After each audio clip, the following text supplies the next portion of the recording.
क्योंकि मेरा ज़ाती तजर्बा हुआ है, इसलिए ये आपको एक नसीहतन अपनी बेटों और बेटियों को ये बात कह रहा हूँ कि मैं इस नतीजे पे ज़िंदगी में पहुँचा हूँ कि अगर आप अहले तशय्यो हों या ना हों, इससे कोई फ़र्क नहीं पड़ता, आपका ईमानदार होना बड़ा ज़रूरी है। और अगर आप ईमानदार हैं और आप अपने बच्चों की तरबियत करना चाहते हैं, तो जो हमने अपनी आँखों से देखा वो आपके सामने रखता हूँ। 15 शाबान को हम कुंभ में थे और बीबी सैयदा का जो रोज़ा था, वहाँ पे जो कैफियत थी कल्ब की, यकीन कीजिए कि वो लफ्ज़ों का सहारा नहीं लिया जा सकता उसके बयान के लिए। लेकिन वहाँ जो देखा, मुझे लगता है कि ये वो इत्तेहाद मुस्लिमीन है जिसकी तरफ हमें जाना चाहिए। वरना इमाम जब चले थे करबला की तरफ, तो खुतबे तो रास्ते में उन्होंने भी बहुत दिए थे और लोगों को बताया था कि मैं कौन हूँ और किसका बेटा हूँ। हम तक वो पैगाम नहीं पहुँचता। मुझे लगता है कि एक तरबियत जो मैंने इराक़ में और ईरान में देखी है और बेइंतहा देखी है, वो ये कि लोगों ने वहाँ पे जो अपनी मसाजिद हैं, अपने इमाम बारगाहें हैं या इबादत गाहें हैं, उनको अपने बच्चों और अपनी औरतों से आबाद किया हुआ है।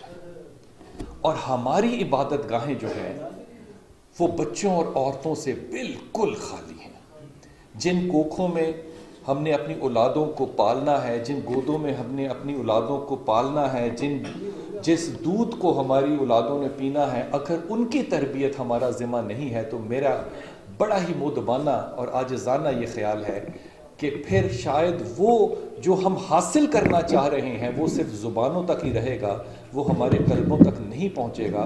मुझे इस बात का बड़ा शदीद गम भी है, दुख भी है कि अगर वहाँ पे 15 शाबान मनाई जा रही है और लोग वहाँ पे बैठे पिकनिक मना रहे हैं, अगर पिकनिक का लफ्ज़ पिकनिक ही हो सकती है, जो सड़कें जिस तरह भरी पड़ी हैं, और हमारे साथ जो अहबाब तशरीफ़ लेकर गए उनको ये नहीं पता था कि 15 शाबान क्या है।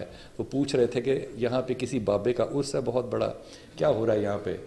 तो मैंने कहा फिर आपके बच्चे 14 फरवरी मनाएंगे, फिर उनके पास और क्या रह जाता है। वो जो गैप है, खुदा के वास्ते मैं तमाम उलमा इकराम से 10 ब-10 ये दरख्वास्त करूँगा कि आप अपने लोगों को लेकर जाएं, वहाँ पर दिखाएं। आप ना अकीदत रखते हों, आप एहतरामन चले जाएं और आप देखें कि लोगों का किरदार करबला में कैसा है, अरबाइन में कैसा है। मैं जब इमाम हुसैन के दरबार पे जाता हूँ तो मैं बड़ा डरता हूँ, मुझे खौफ आता है। हज़रत अब्बास के जाता हूँ तो खौफ आता है। लेकिन जब मैं इमाम अली करमल्ला के जाता हूँ तो मुझे यकीन कीजिए यूँ लगता है जैसे कि अपने किसी वालिद के पास मिलने के लिए आए, दिल पुरसुकून होता है। इन कैफियतों से हमारी नस्ल जो है वो बेआबरू हद तक ना वाकिफ़ है। मैं अदब से कहूँगा कि जो भी अदारे ये मदद कर सकते हैं, ये बहुत बड़ी तरबियत साजी होगी हमारे उलमा कराम की भी और हमारी नई नस्ल की भी, कि आप लोग वहाँ तशरीफ़ लेकर जाएं और वहाँ पे जाके उन हालात को, लोगों के किरदारों को देखें। बड़ी मासूम सी बात है, कहते हुए शर्म आती है कि हमारी एक भी दफ़ा वहाँ पे जूती चोरी नहीं हुई।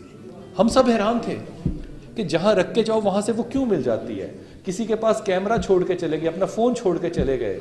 सड़क पे जो औरत कावा और नाश्ता कर रही थी, तीसरे दिन उसने उसको वापस क्यों कर दिया। वो किरदार हम में बहसियत उम्मा क्यों नहीं आ सका, जो बहसियत कौम इराक़ या ईरान के अंदर लोगों के पास मौजूद है।